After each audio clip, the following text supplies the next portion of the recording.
कांतारा एक ऐसी जगह है जो कहने के लिए टूरिस्ट प्लेस है, पर यहाँ घूमने आने वाले ज्यादातर टूरिस्ट कभी वापस लौटकर नहीं जा पाते। देश विदेशों से लोग इस जगह पर घूमने आते हैं, पर उनकी कुछ हरकतों की वजह से उन्हें अपनी जान गंवानी पड़ती है। इसी तरह इस बार कांतारा में एक दक्षिण भारतीय परिवार घूमने आया है। इस परिवार में 5 सदस्य हैं।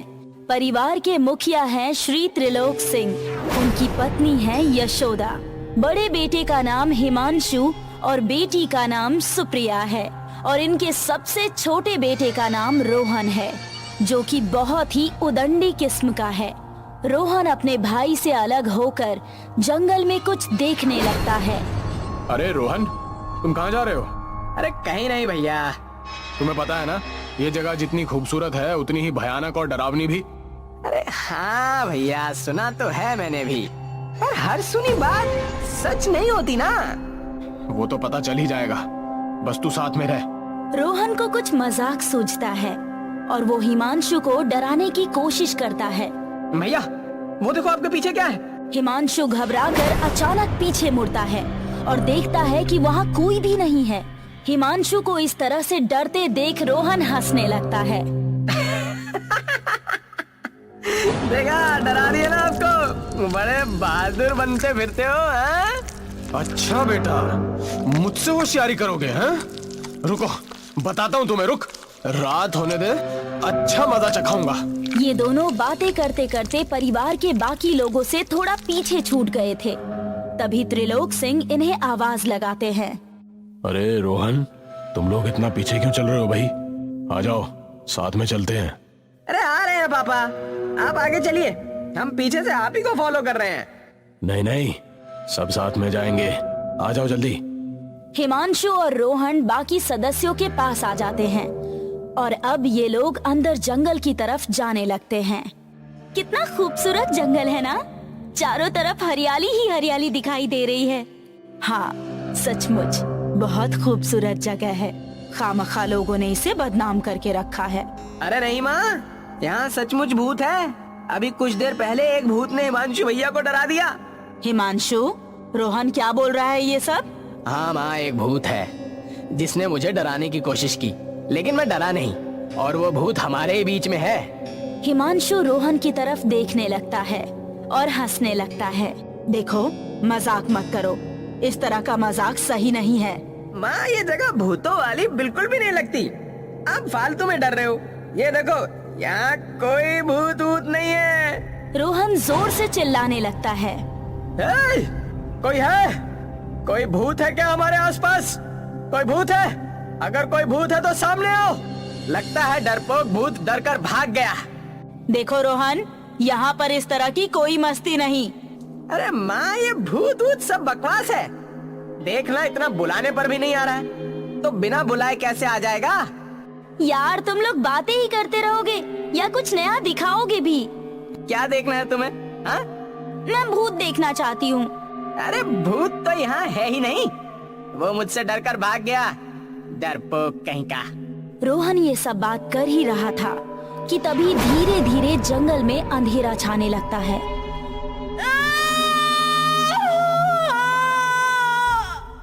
इस आवाज को सुनकर सभी लोग चौंक जाते हैं। ये क्या था? तुम भूत बुलाना चाहते थे ना? लगता है उस तक तुम्हारी बात पहुंच गई है। तभी एक तेज हवा का झोंका आता है और ऐसा लगता है कि किसी ने जबरदस्ती पेड़ों को हिलाया है। इस हवा के झोंके के साथ एक जोर से बादल गरजने की आवाज आती है, जिससे सभी लोग डर जाते हैं। लगता है बारिश होने वाली है, हमें जल्दी से आगे जाना होगा। जैसे जैसे ये लोग आगे बढ़ते हैं, अंधेरा बढ़ता जाता है और आसपास का माहौल डरावना होने लगता है, और अब जंगल में सिर्फ कीड़ों और चिड़ियों के चहकने की आवाज आ रही है। रोहन सबसे आगे चल रहा है, तभी उसे पेड़ हिलते हुए दिखाई देता है। माँ, वो देखो, वहाँ कुछ पेड़ हिल रहे हैं। रोहन की माँ जब रास्ते की दूसरी तरफ देखती है तो पेड़ का हिलना बंद हो जाता है और वो रोहन को डांटने लगती है। रोहन, मैंने पहले भी कहा था, यहाँ ऐसी मस्ती मत करो। अरे नहीं माँ, पेड़ सचमुच हिल रहे थे। कहीं भूत तो पेड़ नहीं हिला रहा है। पेड़ों के हिलने से पत्तियों की सरसराहट की आवाज आती है और झरने से पानी के बहने की आवाज तेज होती है। तभी इनको दूर से किसी के चिल्लाने की आवाज आती है, बचाओ! बचाओ! कोई है! बचाओ! प्लीज बचाओ! जैसे जैसे आवाज तेज होती जाती है, यहाँ पर एक तूफान आने लगता है और जिससे पेड़ों की सूखी पत्तियां उड़ने लगती है। ये तूफान इतना तेज है कि ये पांचों लोग आपस में इधर उधर तितर बितर हो जाते हैं। अचानक से वो तूफान थम जाता है और अब परिवार के सभी सदस्य अलग हो चुके हैं और जंगल में एक लड़की की आवाज सुनाई देती है जो कि बहुत जोर जोर से रो रही है। त्रिलोक सिंह अपने परिवार के लोगों को ढूंढने लगते हैं।